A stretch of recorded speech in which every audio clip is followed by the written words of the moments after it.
Good evening, everyone. Let me double check that I have a stream that is working. And yes, we are live. Welcome. I see dragons in the chat, XYZ. Hello, everyone. Welcome, and thank you for being here. Yeah, so we're doing part 3 of our discussion on the Islamic lobby. Right, so let me just... So let's dive right in with part 3. So thanks all for being here tonight. Let me just change my... Hey, Sergeant Grinch, welcome. Right. So these are the last few slides, and then I'll just bring up some other pointers and things for you to look at to give you a reference point to see that there is incredible power, I think, as I've hopefully demonstrated very clearly within the Islamic lobby. And of course, the basic propaganda has been to purely look at the influence of the Jewish lobby, right? We have seen that the Jewish lobby actually spends far less money than does the Islamic lobby. And of course, the Jewish lobby, much of what is pointed at AIPAC is pointed out as an overwhelming influence that has a quote-unquote stranglehold on America. However, we do see that this is actually internal money from Americans, from Christians, from Jews, that support Israel and that voluntarily support Israel because they like Israel for multiple reasons. Welcome, Ben Yosef. Welcome, Sergeant Grinch. All right, so let's continue where we left off last time. Just go back a few slides to recap. Let's look at Wahhabi indoctrination in U.S. education. This was an interesting article in the New York Times Magazine. Right? Why is there so much Saudi money in American universities? So we'll see very shortly that the amount of money that has been thrown at the problem. Carl Brown, welcome. Welcome from Cape Town. Awesome stuff, man. Good to have you here. So we'll see that the amount of money that these people are talking about, what's being reported publicly, is not the amount of money that's actually going into these things. So Saudi Arabia has quietly directed tens of millions of dollars a year to American universities from MIT to Northern Kentucky. What are the nation's rulers getting out of it? Understand, they're not operating alone. They're working in concert with a number of other governments. Right. So I did direct you guys to the college foreign gift reporting. Actually, let me just go to this link. So let me bring this link up. So we can copy this link. And you guys can actually have a look and see what this is about. This is the foreign gifts, college foreign gift and contract report. Do understand, this is not a full and totally comprehensive list. Not everything is recorded here. Of course, there has to be that a foreign source that alone or combined is valued above 250,000 or more. So anything below that may go amiss. So multiple smaller donations that could add up incredibly, but don't total up to 250,000 or come from multiple different sources, may not be totaled. And yeah, and of course, if the money is first laundered through something internal, it doesn't get recorded. But you can see here, so if you want to look at countries, you can see here, by the way, by sheer coincidence, Saudi Arabia, Kuwait, Saudi Arabia, Kuwait, Saudi Arabia, Kuwait, South Korea, Saudi Arabia, UAE. So, yeah, so a number of things here. Saudi Arabia, over $1 million, maybe $2 million. Saudi Arabia, $2 million. Saudi Arabia, $1.5 million. Kuwait, okay, rather small amount. And then, of course, you have Saudi again and UAE again. You can click on these for more details, right? So this, as I said, is called the College Foreign Gift and Contract Report. You can obviously, let's have a look and see what, let's have a look at what Saudi's been up to. So let's have a look in the list here. Saudi Arabia. Okay, so they've been funding money to, and let's see, 212 pages worth of donations. Right, that's not exactly a small number. Those are hundreds, if not thousands, of donations in the millions, 5 million, 2 million, 1.5. You've seen that these are incredibly large numbers, over hundreds of donations.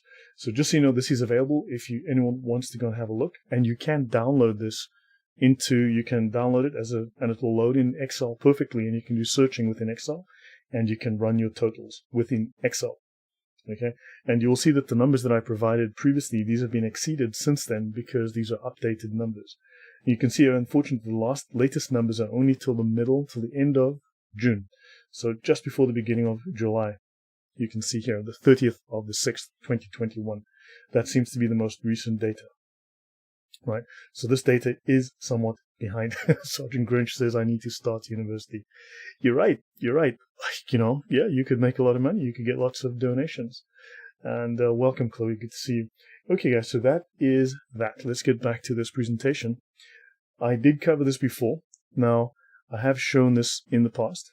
Okay, these numbers are, again, slightly out of date. Okay, the total numbers now are much higher than they were then.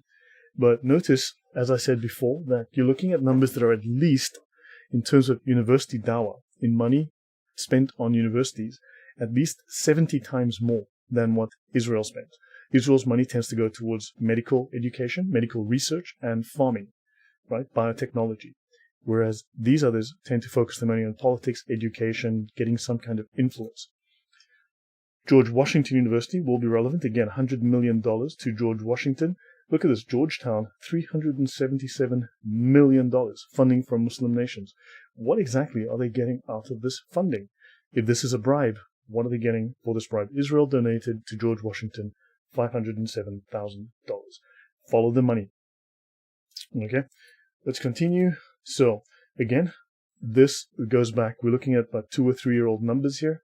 This is Israel. This is Iraq, the UAE, Saudi Arabia, Qatar.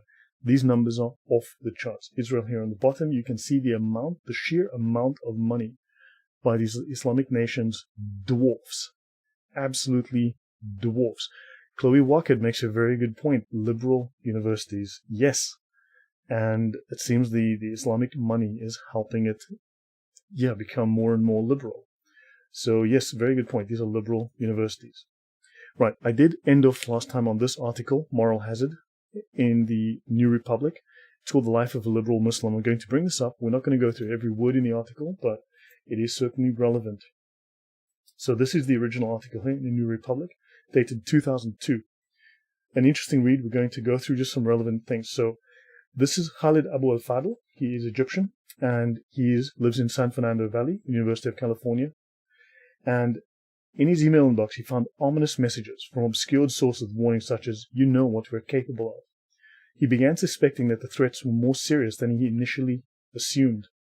Twice, he noticed a van that lingered outside of his isolated home, then disappeared once he called the police.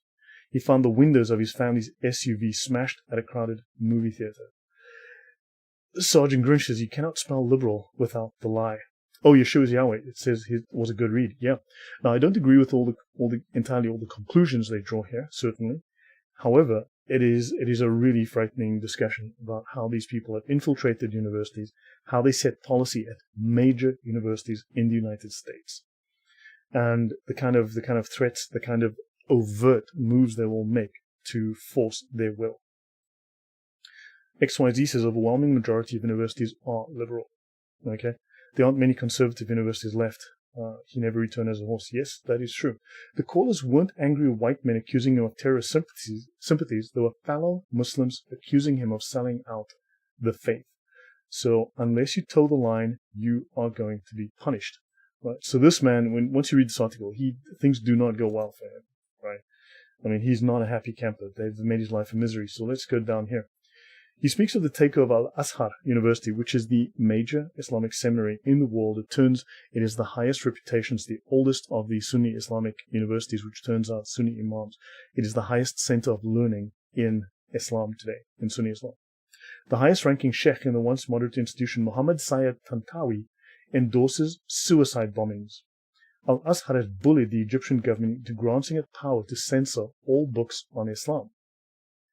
So Tantawi is no longer the rector. There's been 2 different rectors since then, and but this tells you what these guys are capable of. Obviously, if you read this, you'll get more out of it. But I'm just going to touch on a few points. Abu al-Fadl was suspended from the ceiling by his left arm for 6-hour intervals. Guards shocked him with electricity and pulled out his fingernails. After 3 weeks and without a conviction, they released him. So, he was captured, kidnapped, and tortured because he did not follow the rules that these people want to impose. And this man. So this is the kind of people that he's dealing with. Apostate Russ says that money goes to suppressing stories like the jihadi hostage attack at the synagogue in Texas, a British national. Oh, yeah, British national. Yeah. Yes. And yes, that's exactly. So this is the kind of people that they're dealing with. He was invited to another event overseas, another academic event. He obviously did not go because he'd probably never be seen again. He was lucky to survive that first attempt to be let go. A dissident within the Saudi government told a friend of his that the Saudis planned to pick him up and make him disappear. The Kuwaitis would say, "Oh, we don't know what happened." So he would be kidnapped in Kuwait. He explains everyone would be interested for a while, then it would be forgotten like everyone else. He cancelled the trip.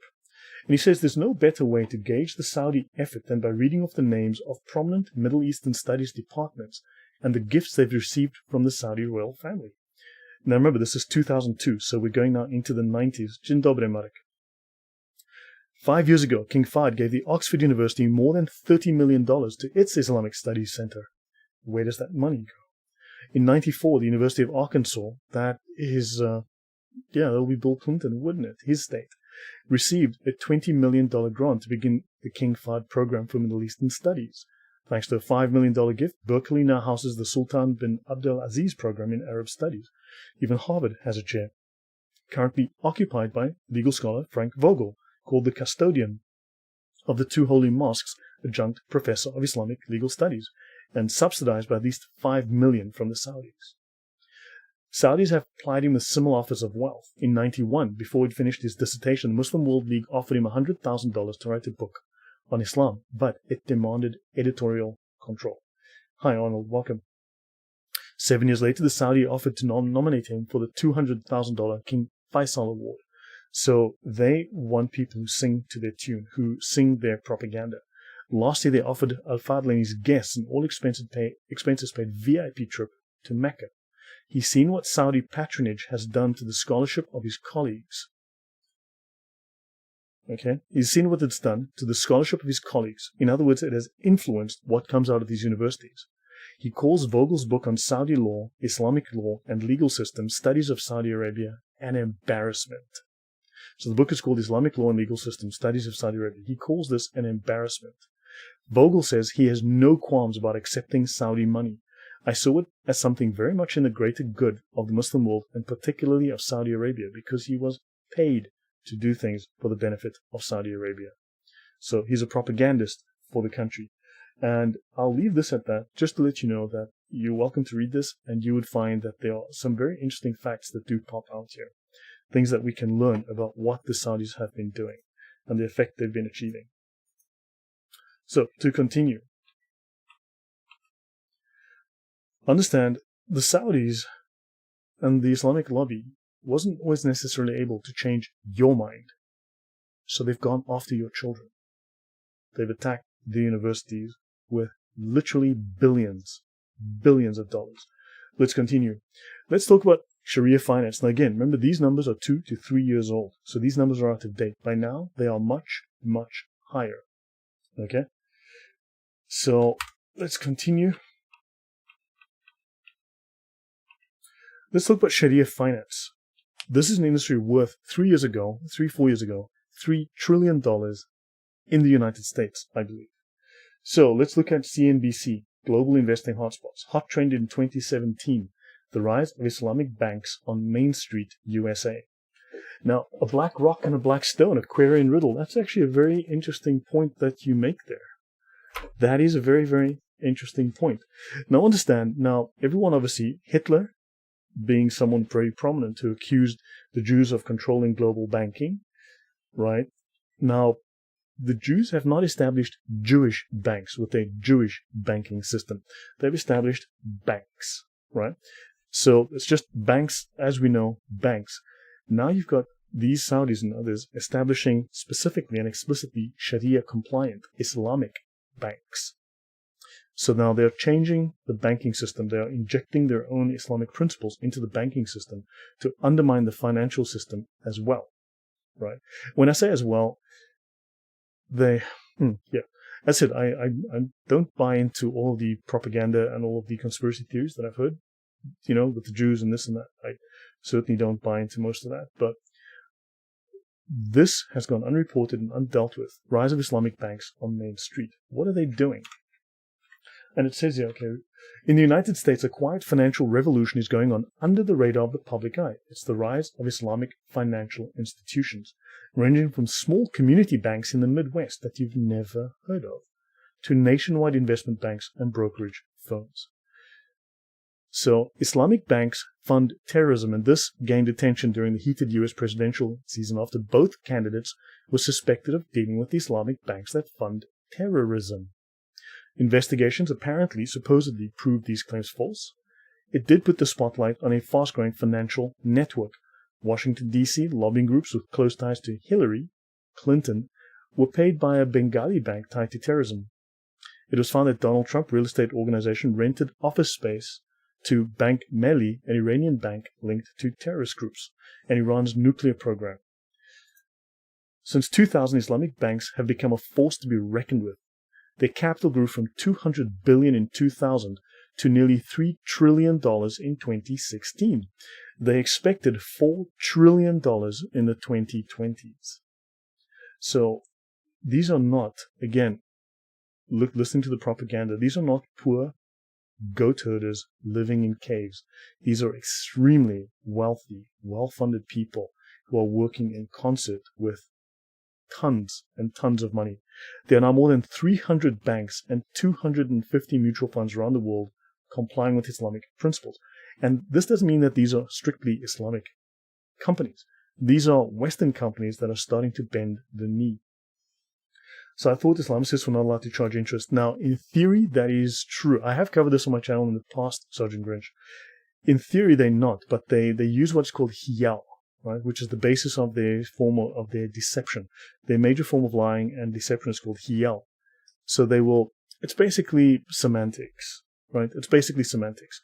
Yes, they do. They do charge interest, but they have a workaround. They have a little cheating workaround that violates the law. It allows them, remember, every single tenet of Sharia law can be violated legally. So they can charge interest, and they do. Jimmy English, welcome. I've often wondered, Aquarian Riddle says, I've often wondered how those that have come here seem to produce nothing other than deal in illicit product, yet have prospered. One has to wonder. And let's see, liberal Jews, there's a problem with liberal Jews. I mean, they seem to be self-hating. It's like those self-hating white liberals that hate white people and hate America. It's nuts. KC says, it's past my bedtime, but like all your lessons, I'll watch at least twice. Thank you, KC. Have a good night. Okay, let's continue. $3-4 trillion is not small change. If anyone has the time, feel free to look up what the latest numbers are. Okay? Let's have a look at the largest banks in the U.S. The following are the largest banks in the U.S. ranked by total assets. The top 10 banks hold assets of about $12 trillion. So understand, if they hold assets of $12 trillion, and these guys were at 3 going on $4 trillion then, they are at 1/4 at that point, right, of what the top U.S. banks hold. And we don't know how much of those banks' holdings are under Islamic finance or from Saudi Arabia, for argument's sake. With assets over $2.5 trillion, J.P. Morgan Chase is the largest bank in the country. It is also the nation's largest bank by deposits, and then Bank of America is the second with $2.28 trillion. So J.P. Morgan Chase, Bank of America, Wells Fargo, Citigroup, Morgan Stanley, Bank of New York Mellon down to here. So we can see their total assets, $2.5 trillion down to $371 billion, right? So these are the largest banks. Now, we also have no idea what percentage of these are owned by the Saudis. We have evidence that they have at least 750, and this was 3-4 years ago, again, 4 years ago, $750 billion invested in the U.S. financial system. $750 billion. That would be a significant portion. Sergeant Grinch says the enemy is destroying us from the inside. And XYZ says the Palestinians get nothing. Shows what the wealthy Middle East continues to think about. The Palestinians, as I mentioned, as I started this off, they're doing an Islamic duty. Right? What they're doing is entirely Islamic, but it's marketed as a humanitarian crisis. They're political football, but they are theocracy, and they're doing exactly what they're supposed to do for Allah. Islamic doctrines of deception, hiyal. Yes, thank you. Okay, so let's continue. Right. Now, I need to bring up my OneNote database because I made a little bit of a mistake last time. I got into that small spat with that one guy. So we want to look at the British royal family net worth. Okay, I'm going to bring up these links because these will be relevant to you. This is one of them. Okay, I've found multiple links. Now, actually, oddly, there are more links in recent times than there were a few years ago, right? There's been more articles. Okay, so when you look at the royal family's net worth, they're worth approximately 88 billion. When I said 16 billion last time, I forgot. I was thinking of the Catholic Church. The Catholic Church is not as wealthy as people think. Their net wealth is apparently somewhere around $16 billion. Now, of course, when I started speaking about the Talmud on shows in the past, people would say, well, that's not the Talmud the Jews follow. The Jews have a secret Talmud. I was like, well, this is the only Talmud. You guys have been making claims. Yep, exactly, Kitty Diddler. So I've mentioned that these people who are Jew haters have been making claims on the basis of the Talmud. Now, when I showed that their claims were false, that they'd lied, and they were completely ignorant about the Talmud and were dishonest in their claims, then suddenly, no, not that Talmud, the secret Talmud. Well, their quotes were based off the Talmud, right?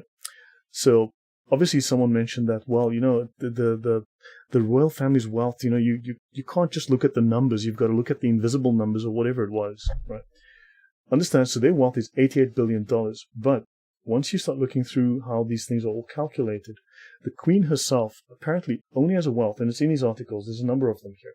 The Queen's wealth is apparently only something like 532 million. So her personal asset value, because remember they are a monarchy, but they're a ceremonial monarchy, right? Britain, while it does have the monarchs, it's not run by the monarch, right? So it's a ceremonial. It's just a titular head, but they're not actually in charge of the country anymore. Now, of course, someone can come and say, well, actually, it's not them. Actually, they are, Lloyd, because you just don't understand how these secret things work. And I'll say, well, actually, no, it's the grey aliens from Zeta Reticulum that are running the country. And I can't prove that just as much as you can't prove your statements. But I digress.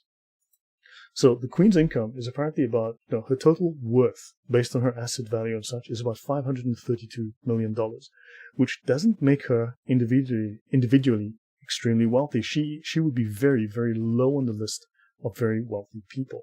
There are people far, Mark Zuckerberg is richer than she is. Because when you calculate this $88 billion, when you look at the wealth of the royal family, they actually technically don't own, because those are state assets owned by the state. They're not personal assets owned by the monarchy. They're state assets. They cannot sell them. They don't own them. So the crown jewels, they can't take them, sell them, and say, okay, I'll pocket the cash and maybe buy a jet. They cannot do that. So there's things around the money that once you look at it, that's actually not as clear cut as people try to make out. XYZ says, interesting, many local bank managers in US in my area have Middle East heritage. Yep, so they're moving into the banks, aren't they? And Palestine gets lots of money from all the world, and Israel itself, and all the money is in the hands of Hamas, yes, and Hezbollah, who are a theocracy.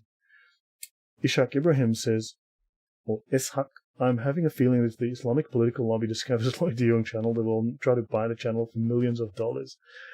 Oh, man.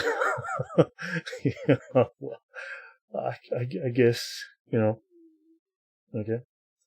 Okay, so notice here, she's personally valued at about 530 million. Now, all the numbers that I've looked at, everything I've looked at, says that's about this amount, 530 million. So that's her personal net worth of her personal assets. The rest are state assets, as I said. Okay, Prince Charles, about 400 million. So understand there's more to this than what we have been discussing. There's more to this than we are aware of. So let me just bring this back up. Okay, again, second article, there's a number of them. These are newer ones. I was using an older one from a financial firm that had done analysis. Okay, but I'll get into that one later. So how much is the Queen's net worth and how does she make money? So they rent out properties, they own land, and so on. But once you total that all up, they're not as wealthy. State-owned, XYZ, yeah. They're not as wealthy as people think. So while the assets that technically fall under the monarchy are 88 billion, don't forget, the Saudi royal family is worth, now the Saudis don't publish these numbers, but the Saudis royal family is estimated to be at least $1.4 trillion. So let's do some mathematics here. let's do 1.4 trillion. Man, how many zeros is a trillion? And that's 88 billion. You're looking at they're 16 times wealthier than the royal family of Britain. So the Saudis are just the royal family alone. Don't forget the king owns the country. The Saudi king owns the country. So moving on. So we are finishing with the last couple of slides, and then I'll bring up some other things that will be of interest. Okay. So the vast power of the Saudi lobby. This was published in 2007. So this goes way back already. Okay. So this guy he's left-wing author apparently, and he should be up in arms about the Israel lobby. But he says here in this article, somehow though I can't shake the idea that the Israel lobby, no matter how powerful, isn't all it is cracked up to be, particularly where it concerns the Bush administration's past and present.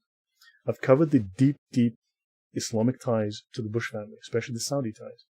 Indeed, when I think of pernicious foreign lobbies with disproportionate sway over American politics, I cannot see past Saudi Arabia and its royal house led by King Abdullah, and the long and corrupt history of American Saudi relations. So this is John Rick MacArthur, born 4th June 1956. He's an American journalist and author of books about U.S. politics. He's the president of Harper's Magazine. So yeah, the long and corrupt history of American Saudi relations. This is not discussed. But we do have people, again, going on about the Jewish lobby, the Jews. And then, of course, we have this little interesting snippet here.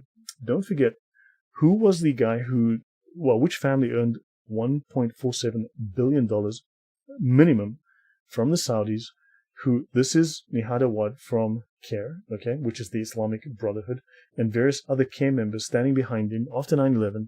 This is the man who gave us the now infamous phrase, the religion of peace. Right, this would be George W. Bush. So I'll tell you what, let me play this. I'll shut my mic.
Sorry, my bad. I didn't switch on my mic.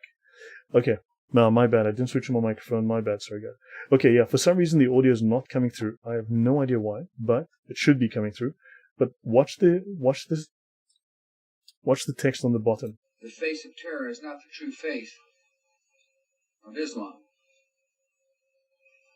That's not what Islam is all about. Islam is peace. He says the true face of Islam is peace. Right? Let me try again. I'll try and play this. I have no idea why it's not playing. It should be playing. When we think of Islam, we think of a faith that brings comfort to 1 billion people.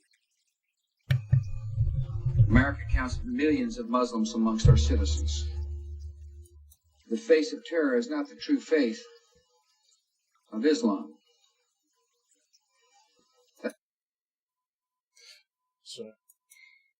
The face of terror is not the true faith of Islam.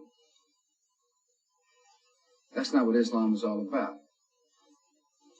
Islam is peace. I'll pause there. Sorry, I had to have it go through my mic. For some reason, the direct audio did not play. So, apologies for that.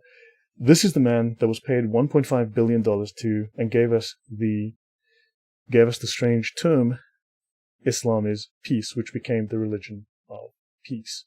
Very unfortunate. That's one of the most unfortunate things that have happened in the last 2 decades. Push the Dhimmi is XYZ. When we think of Islam, we think of... All right. So, we're going to end off the presentation very shortly. Okay. Yeah, when the unbelievers are slaughtered, there will be peace. Correct, Cogito. Right. So now we're going to end off this on this slide, and we'll go into something else to show you some additional notes, just some backup notes. Okay.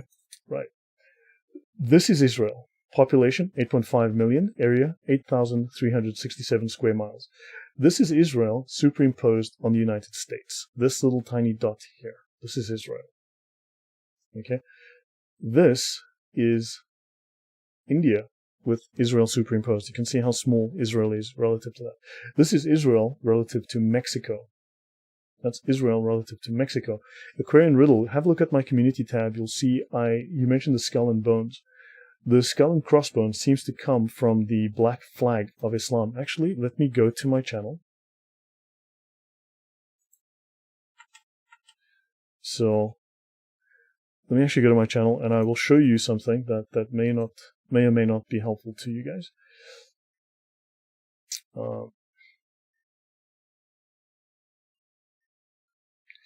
So you might remember that a few weeks ago so this is the black flag of... So this is the skull and crossbones, right? This is the black flag of jihad. This is the Jolly Roger. Do these two look familiar? So that, yes, certainly it's the Yale Secret Society, but look at this, look at the similarity between the black flag of Islam. Don't forget, America's first war was fought against Islam, right? The Marines America created an army specifically to fight against Islam, right? And they were dealing with piracy because there were pirates who were robbing American ships and kidnapping American people from those ships and demanding ransom for them. So the Jolly Roger is inspired from Islamic piracy. You can see if you superimpose the Jolly Roger over, right, if we superimpose the Jolly Roger over the Islamic flag, the black flag of jihad, you should see the similarity here. Marine hymn, the shores of Tripoli. Exactly, it was a war against Islam, from the halls of Montezuma to the shores of Tripoli. So hopefully that gives you guys something to think about. Right. Dragon says, he quote, if you kill one soul, you kill the whole world. That was for the Jews and was abrogated. Yes, exactly. Precisely. Even Joe Biden, I believe, quoted something from the Quran which was completely false. Right. To continue. Right.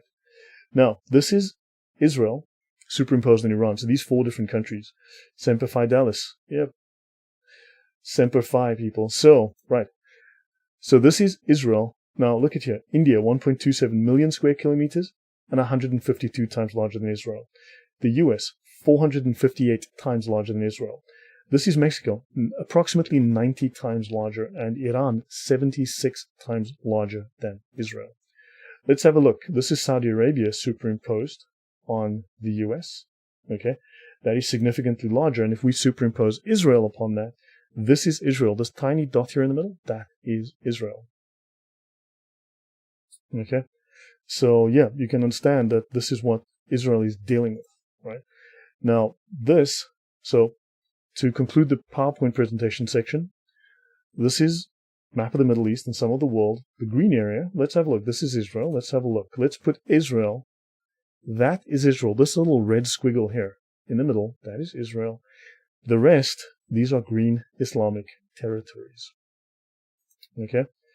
So the green area, as the propagandists want to tell us, are caves, camels, box cutters, a small minority of violent jihadis who have no money, no oil, no power, no US political influence, and no space for the Fakistinians to go. They've got no space here. The Fakistinians have a smaller, little tiny dot here within this tiny space. Ethiopia, yes and no. Are they all fully Christian?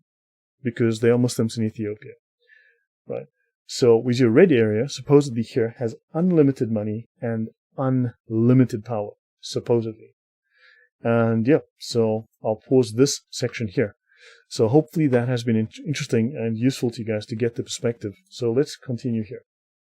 Right. Iran's mullahs will be overthrown sooner or later. Yeah, they're falling apart internally. China is falling apart internally. They are. man, this. Right, so let's have a look. These are numbers that are about 2 to 3 years old. Okay.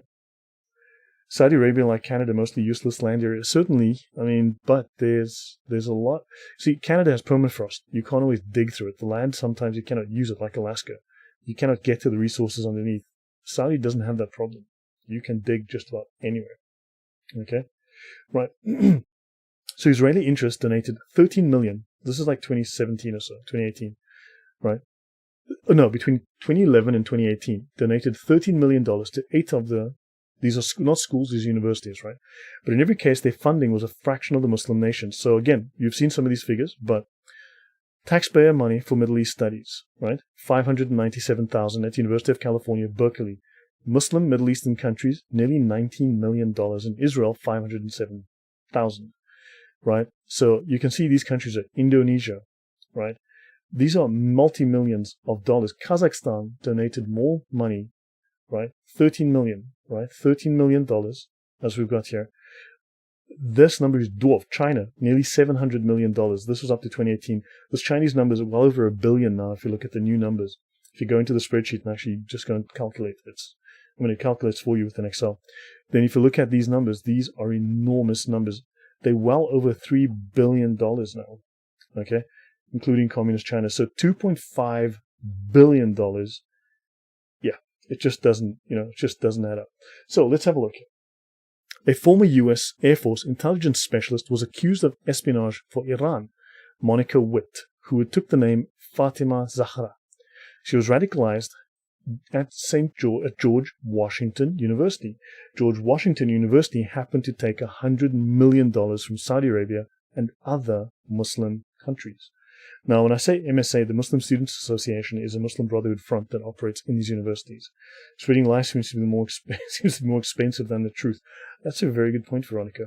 She was indicted by a federal grand jury in Colombia for conspiracy to deliver and delivering national defense information to the Iranian government. She defected to Iran in 2013 and assisted Iranian intelligence services in targeting her former fellow agents in the U.S. intelligence community. She disclosed the code name and classified mission of the U.S. Department of Defense Special Access Program. This is her. So she decided to become a spy for Iran.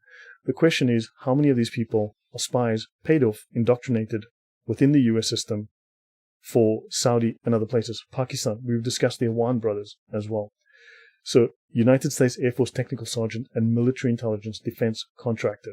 Okay, from El Paso in Texas, of all places, University of Maryland, and George Washington. That's why I highlighted George Washington before.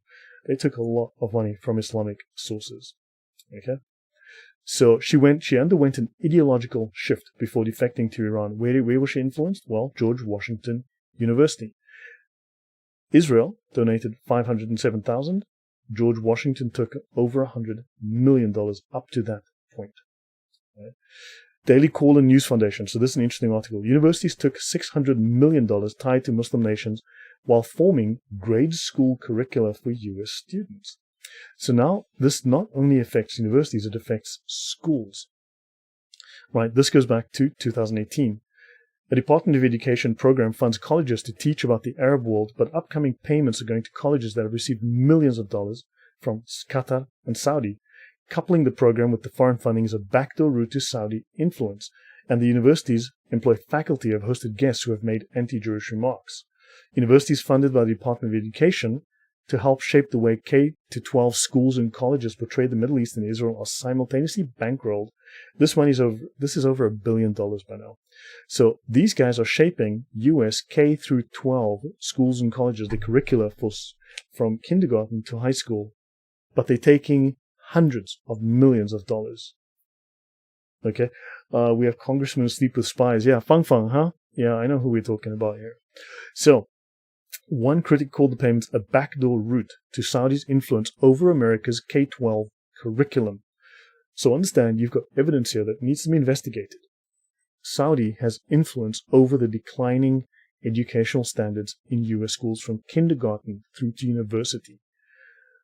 So the money has funded anti-Americanism and anti-Semitism in U.S. higher education. Okay, and some of the universities, blah, blah. Okay, we've covered that already. Now, they mentioned here the Department of Education has allocated nearly $7.5 million to 16 universities for Middle East studies and outreach. Call this propaganda. It's dawah. 12 of those have recently received money affiliated with Muslim-majority nations, and in each case that money dwarfed the U.S. funding.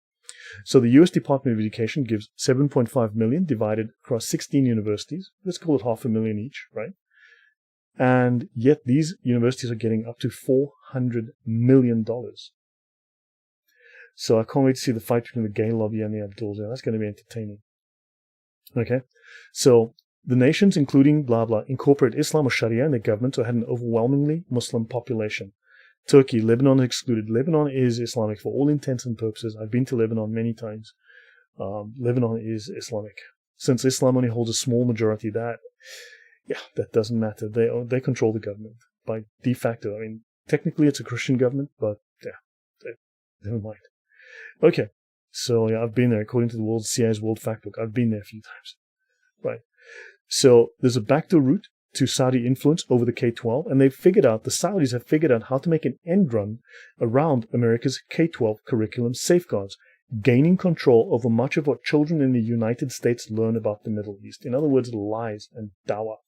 Ben Yosef says, imagine all of this money going to the truly needy and hungry people. Yeah, well, it's going to twist the minds of your children.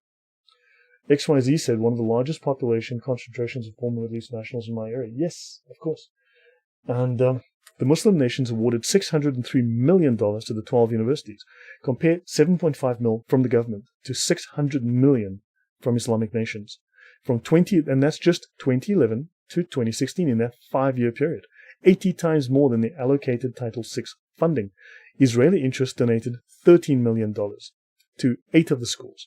In every case, the funding was a fraction of the Muslim nations. Okay, so you can have a look here. Let's look at the funding. University of Chicago. Okay, so these are the funds here. Taxpayer money versus funds from the Islamic nations. Almost 6,300,000. Okay, 19,500,000. 3,300,000. So as you can see here, 6,000. Okay, 12, 13 million, 6 million. Okay, University of California, Los Angeles. They must have large programs there for farming and medicine. So understand, these numbers do not align, right? There's a lot more money from the Saudi lobby. I'll continue because you guys are welcome to, I can share all of this data. I can give you a link to access all of this. Right. Now, notice Breitbart's article here. This one is dated September 2019, 15 September 2019. Now, we've got these numbers, but notice China, Russia, and other foreign states have given universities $10 billion. $10 billion. That's a little bigger than 600 million. Understand?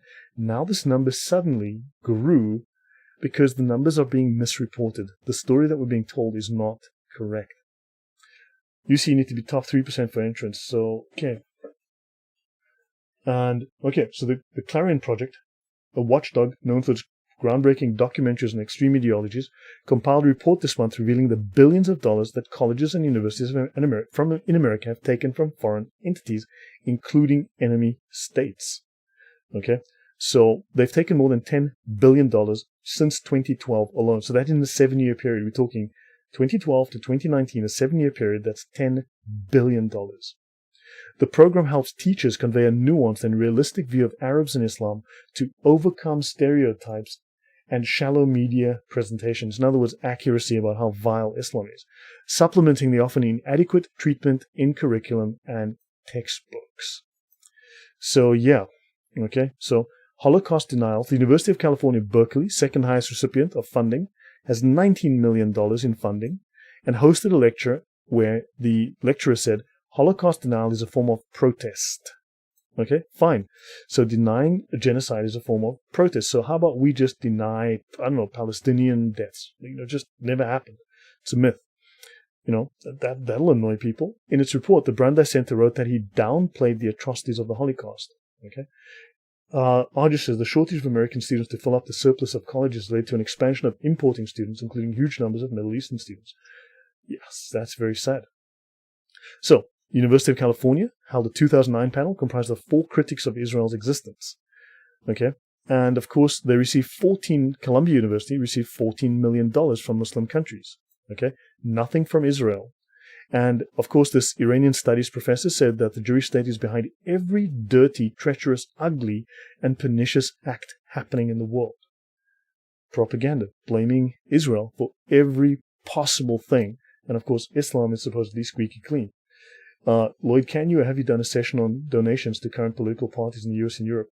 I have some numbers somewhere, but look, this is not really my thing. This just came up because I heard Mel and Jay Smith talking about influence that the Islamic lobby has in universities and how this affects academia and the research that's being done and the conclusions in the books. And I had all this notes that I put together. I thought this would be useful. So, here again, Georgetown Center for Contemporary Arab Studies hosted a teaching for K to 14 teachers and the public on Gaza, featuring speakers who defended Hamas, a terror organization, a theocratic Muslim Brotherhood terror organization. The event was co-sponsored by the World Affairs Council and Jerusalem Fund, and they use social justice rhetoric, so they do align with the social justice propaganda to get their way, among liberal college students to advance a Saudi agenda, likening Muslims to Hispanic dreamers and invoking white supremacy. You are the enemy, you white supremacists. At the University of Michigan, which has received $16 million from the Muslim countries and $1.8 million from Israel, 2 instructors refused to help students study abroad in Israel. These are just some minor examples of what's going on. So last couple here, the countries whose governments and foundations, companies and citizens have donated are Qatar, $343 million. Saudi, remember Qatar has in total donated nearly $2 billion, right, in full total. In the last 9 years, $2 billion. Qatar, $343 million, Saudi, $131 million, UAE, $87, Kuwait, $16, Turkey, $9, as well as Jordan, Egypt, Pakistan, Bahrain, and Iraq, right? And the U.S. Commission on Civil Rights found substantial evidence that many university departments of Middle East studies provide one-sided, highly polemical academic presentations concerning Israel. So, understand, these people, the faculty and students with sympathies for Israel, encounter implacably pro-Palestinian attacks. None provided data or policy on how they offer a wide range of views on the Middle East. No, because they want one view only. They are buying influence. These are ideologues buying influence with billions, $10 billion. 6 prominent U.S. universities failed to report a combined total of $1.3 billion in foreign funding. Oh my gosh, what an oversight, according to the Department of Education. So let's see, on top of the number that I've given you before, we've got to add a missing $1.3 billion. And then on top of that, the reporting doesn't capture everything that comes in if it's under a certain amount. So now you can add a few billion on top of that, probably. So understand,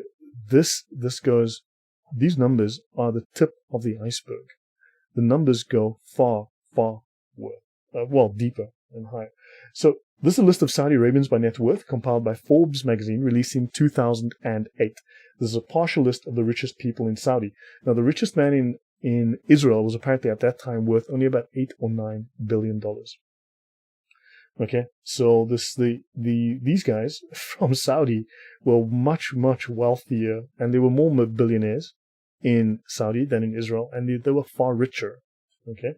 So you can see the Walid bin al-Talal, 15 billion, 19 billion for this guy, this family. Of course, the royal family of Saudi Arabia, something like $1.4 trillion. So this is oil money. MIT has made a breakthrough on magnetic containment for fusion reacting for power. Fuel will be basically water, so the writing's on the wall. Okay, well, that's fantastic. That's good news, Kagito. So, and of course, what's missing from this list is the Bin Laden family. Interesting, the Bin Laden family is also one of the very wealthiest, the largest construction company in the Middle East, and they're not on this list. Isn't that just fascinating? That's just really, really fascinating. They forgot those guys.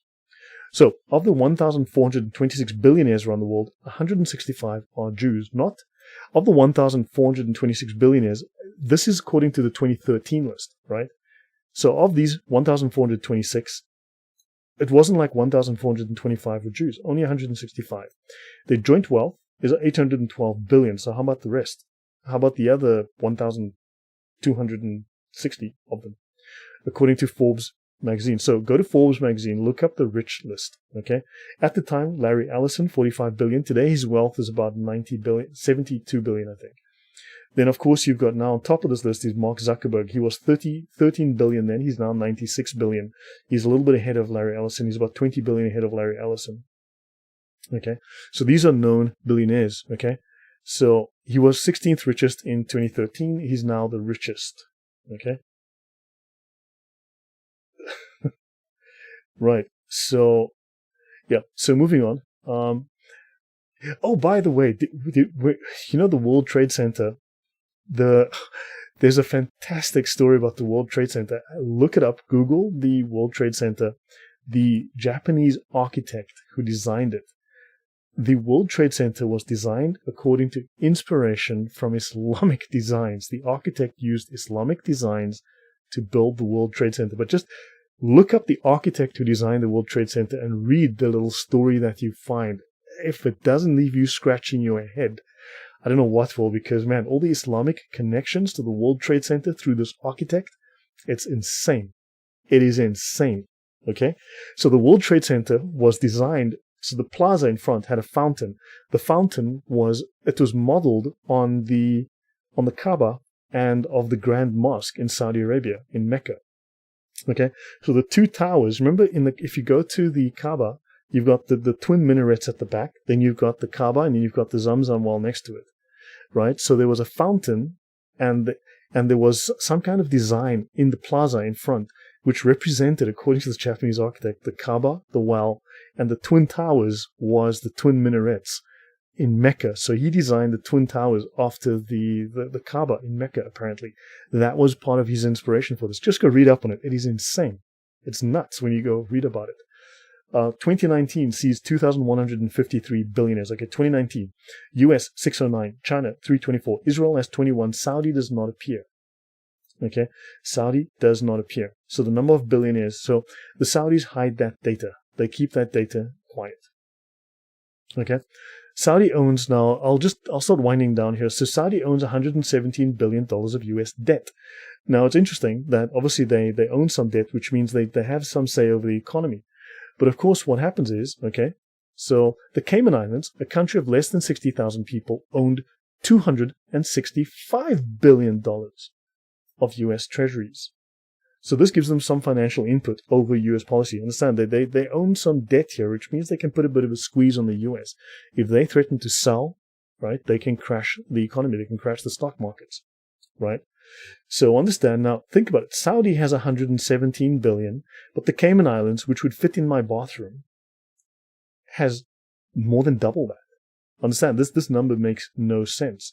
And notice the Treasury Department has kept Saudi Arabia's precise holdings secret since the 1970s. Why would the Treasury Department keep Saudi Arabia's debt holdings of the US a state secret? You have to ask yourself, okay, keeping the figure secret. Now, why would are these numbers even accurate? Once a month, they release new figures. If you want to go look this up, once a month. XYZ says Yamasaki replicated the plan of Mecca's courtyard by creating a vast delineated square capped by two enormous, perfectly square towers, the minarets. There you go. Man, I did a show on it some time ago. I spoke about it. I can't remember all the details offhand. I showed the slides and everything. It's insane how the Twin Towers was this replica of the mosque in Mecca. It's insane. So yeah, there's questions about that architect, and there are questions about some of his previous designs. Go back to his history, some of the previous designs, the things this guy did, and it's just a number of questions. So Sergeant Grinch's military academy graduates earn their bullshit. BS. To become a lieutenant colonel, you must have a master's. To get your star, you must have a PhD. You must have a PhD. PhD is often Latin. PhD is Latin for piled high and deep. Okay, so now Saudi Arabia could be taking a page out of China's playbook. Many analysts believe China owns U.S. debt through custodial accounts in Belgium, a tiny country that listed owning over $154 billion of U.S. treasuries. So they think Saudi Arabia owns even more U.S. debt than what was revealed on Monday, because Saudi Arabia's central bank listed owning $587 billion of foreign reserves. So typically central banks park the majority of their foreign reserves in U.S. treasuries. In other words, the numbers don't add up. Someone's lying about the numbers. Now, what's interesting, when Trump came into power, there was a spat. He didn't like the Saudis. He put the squeeze on them. and they threatened to sell in the US, right? This is not treasuries. They threatened to sell $750 billion worth of treasuries and tank the US economy. If they've got $116 billion in the country, right, total, how is it they've got $750 billion that they can use to tank the economy? Somebody's lying about the numbers. So Saudi did not buy the USA, and we know they will run out of oil eventually. That's unlikely. Eventually now Saudis are wearing bikinis and driving Muslim parties too. I've been to Saudi a few times. It's a miserable place. So Saudi Arabia threatened to sell off American assets if Congress passed a bill that would allow 9/11 victims to sue foreign governments. A Saudi source at the time told CNN Money that the kingdom was serious about this threat. That amount was $750 billion. And the bin Laden family, who didn't appear on the list, they over $7 billion. And they tower over the Middle East construction business. And of course, here's Bill Gates with Prince Al-Walid bin Talal. Okay, so, and he owns chunks of Citigroup, Apple, News Corp, which publishes this website. And he used to be $28 billion, but he lost $12 billion. Right, so now, as the World Trade Center burned, Shafiq, brother of Osama bin Laden and former president, okay, so the news interrupted a Carlisle business conference at the Ritz-Carlton attended by Shafiq bin Laden, brother of Osama bin Laden. Former President Bush and a fellow investor had been with him at the conference the previous day. In the immediate aftermath of the attacks, when no one was allowed in or out of the United States, the bin Laden family were allowed to leave. So understand, on the day that Osama bin Laden's men attacked America, Shafiq bin Laden was at an investment conference in Washington, D.C., along with two people who are close to President George Bush, his father, the first President Bush, and James Baker, the Secretary of State. When no one was being allowed, so we know all that stuff. So understand, these people have incredible amounts of clout. They have pull, they have influence. So yeah, I've got a few things I might want to mention here, but okay, this is Brand Finance did an analysis of the net worth of the Royal Kingdom, or the Royal Family of Britain. Okay, so the House of Saud said here to be worth $1.4 trillion. That's 16 times the British royal family's net worth. Right? And don't forget, they have an investment fund of well over $1 trillion as well. Rise of Islamic banks on Main Street, USA. Okay. This guy, Saudi billionaire and chairman of Al Rajhi Bank. Well, yeah, he looks very much like he's a Wahhabist. So Islamic finance and anti-money laundering and financial terrorism. Yeah. So understand, there's a ton of stuff. Universities on the foreign payroll. There's so much information that one can uncover.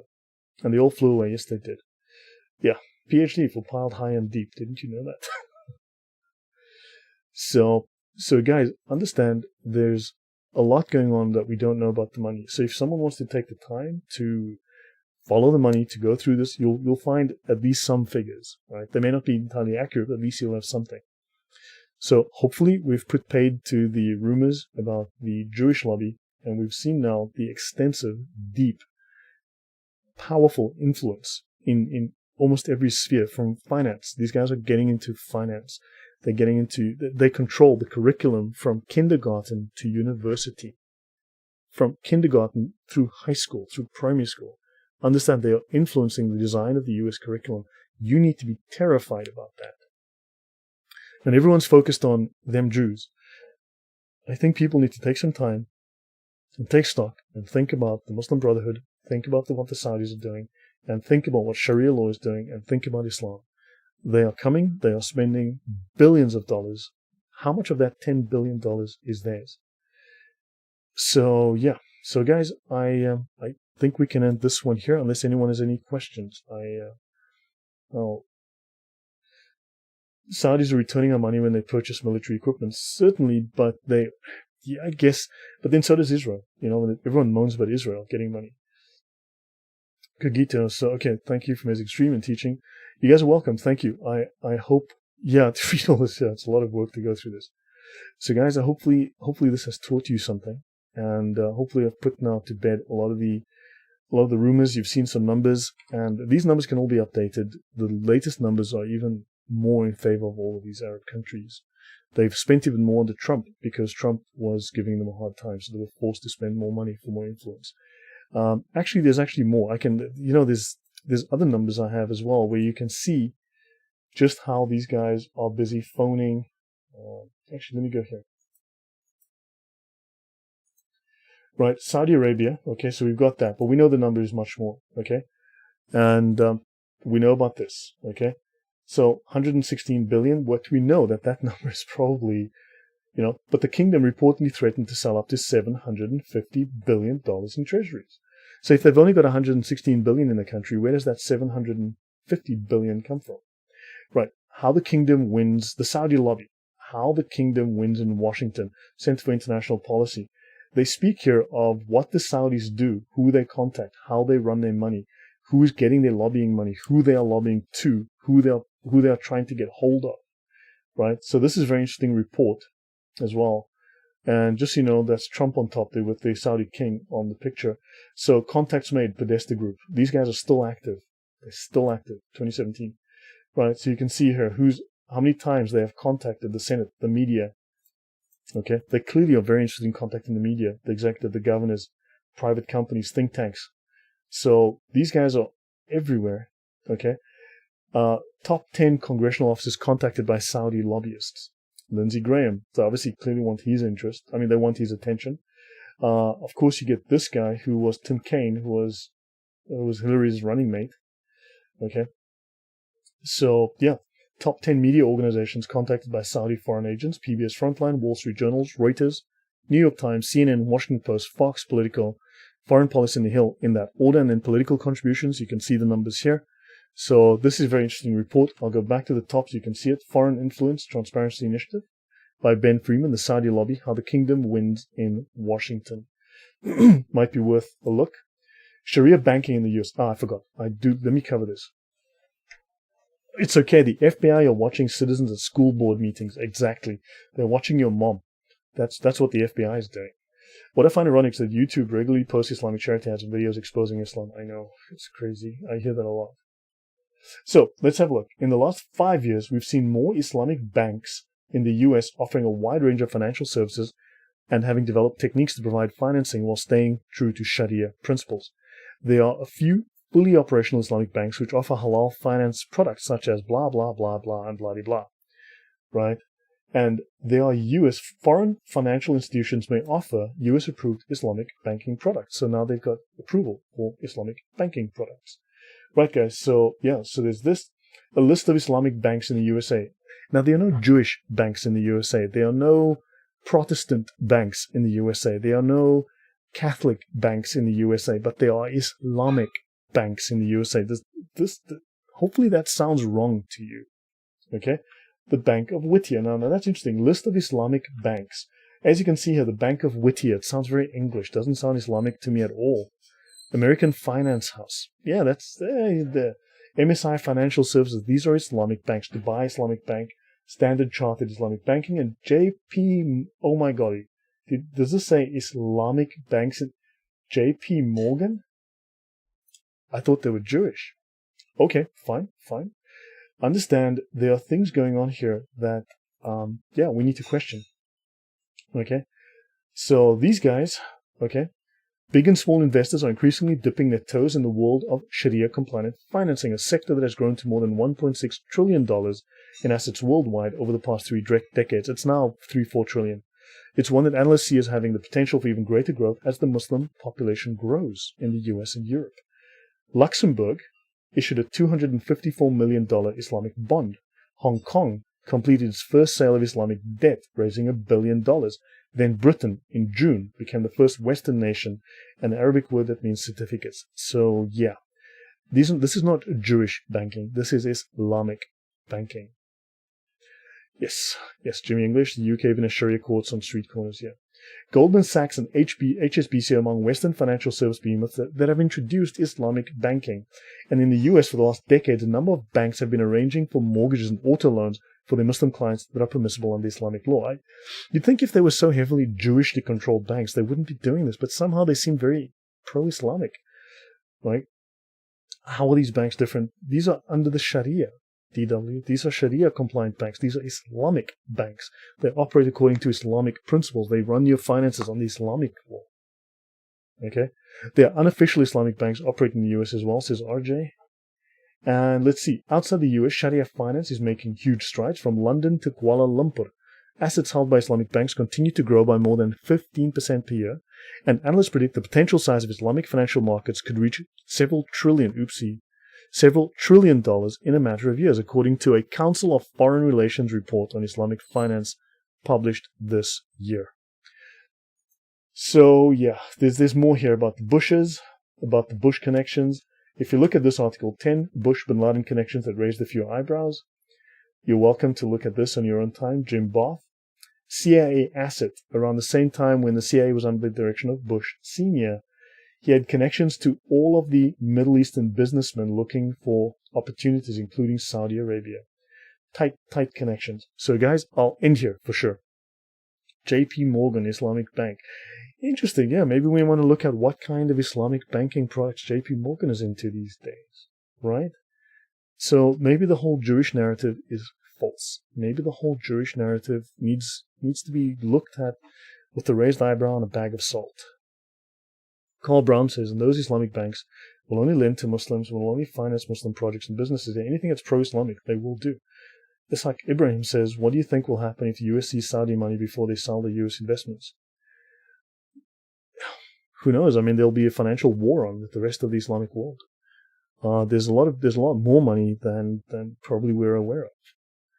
And yeah, who knows? It's going to be, I mean, these guys are, but then again, if you're going to have to fight this war, because these people are fighting a war, you're going to have to take some damage. You know, to win, you're going to have to take some damage. RJ says those Hawala banks are ways to transfer money overseas, and there's dark money and terror associated with them. Of course there is.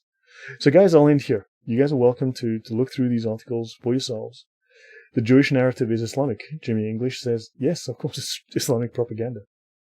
I mean, it's the same story Hitler told. It's the story the KGB told. It's the story that the Muslim Brotherhood and all these terror organizations from these Islamic terror organizations tell. And when you hear Johnny Average tell it, like he's in good company. He agrees with Hitler. He agrees with Stalin. He agrees with the KGB. Yeah, he agrees with terror organizations. I'd say maybe he wants to question what he's saying. So guys, you're great. Thank you. No, thank you very much. Afghanistan's are starving. They do not get Islam charity. Thank you guys. Thank you very much. Jib says, love you, Lloyd. Well, thank you very much. Thanks, guys. Yeah, hopefully this has been helpful, interesting. So I should call it a night here. It's been just over an hour. And, yeah, there's a lot going on that we are not aware of, but understand, when someone says JP Morgan's an Islamic bank, I gotta wonder about that, man. That's, yeah, what's going on there? List of Islamic banks. Okay, guys, so have a great night. Thank you.